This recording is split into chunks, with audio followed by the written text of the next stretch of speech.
compound miter saw can probably make as big a mess as any tool you have. You have to allow for it to have its sliding motion. And there will be times when you want to lay the saw over and rotate it. The manufacturer has only provided one connection point for a dust collector. And any chips that come off the blade and hit this rubber, that debris gets drawn up through this connection. But a large percentage of the debris and sawdust comes off the blade and goes to the rear of the unit. Most of my cuts are with the saw set up straight up and down, or to maybe a 45 either way. But occasionally you do have to make a compound cut. So to build anything back here that you can't get out of the way is going to severely limit what you can do with this saw. My criteria for anything in my shop is 1, I need to be able to roll it out of the way when I'm not using it. And 2, it has to be easy to use. If it's not easy to use, you will not use it. So sometimes making one of these things gets a little complicated. If I need the saw to make compound cuts, then I've pretty well made up my mind that sawdust is going to fly. And I want my dust collector and that to get out of the way. This folds up flat against the back of the unit. I have some magnets here that keep it in place. There's a magnet back here. You fold these out, flip this up. The wings go in.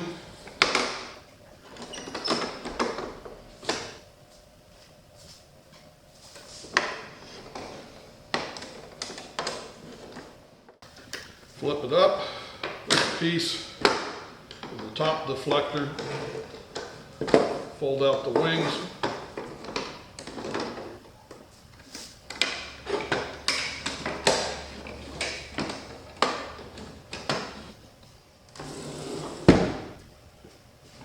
and these will tilt up out of the way for making most cuts.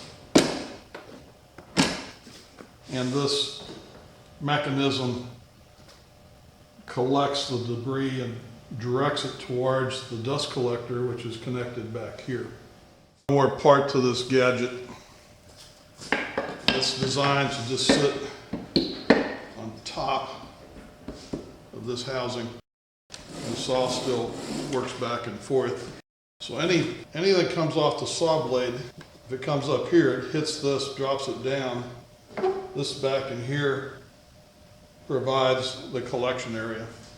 Because of all the gaps and that in here, this is not as efficient a dust collection as it could be. So I made up a paper template to see what would fit around here, and then I got my wife to sew this up out of a piece of plastic tarp. And these just clip on here. And it helps to seal those air gaps and give the dust collector a little better chance of working. This piece connects to the dust collector, and it just slides down on there. Gravity keeps it in place. And this hose goes on here.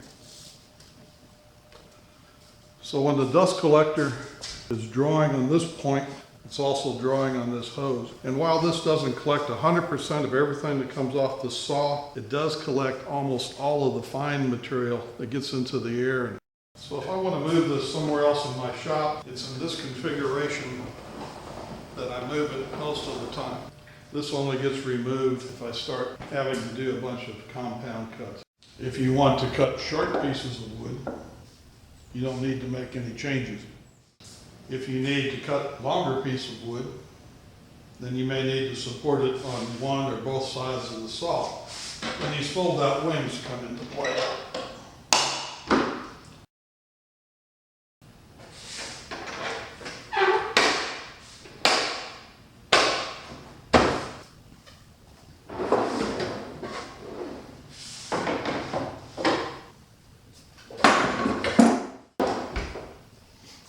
Now these can be adjusted wherever you need them to be to support a longer piece of wood. And when you're done, You take these off.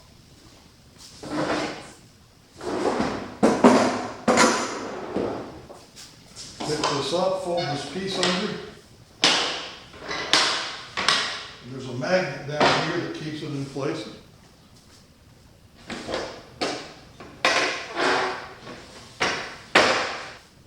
And then the whole unit takes up a lot less space. Put it away, just pick it up. There's a magnet in this board here that attracts this washer. That folds under, you pick it up, and then there's a magnet here that attracts another washer on the back side, and it just sits there. The reason for this piece, I want the top of this to be flush with this table. And if I made this out of one piece, when I folded it up, it would hit over here on the table, and that would not go down. So that just folds out of the way and stows flat against the cabinet. Pick up the dust collector.